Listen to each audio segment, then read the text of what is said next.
Hola amigos, el día de hoy aprenderemos a dibujar a Naruto modo Kurama. Primero con un lápiz haremos nuestro boceto guía, un círculo con dos líneas cruzadas para la cabeza. En la parte de arriba empecemos dibujando la banda de Konoha.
Hagamos varias líneas para el cabello en punta.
Para las manos tengan paciencia por favor, a veces suele ser algo complicado, dibujemos dedo por dedo.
hagamos los detalles en negro.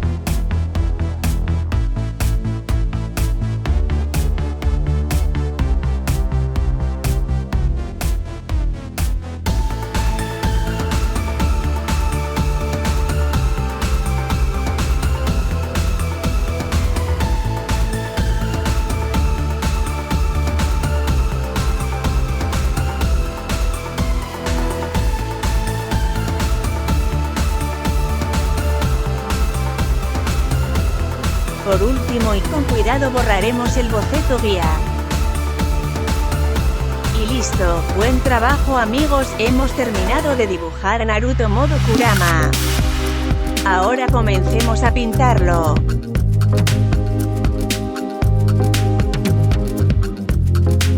Espero les haya gustado el vídeo, no se olviden suscribirse, hasta la próxima.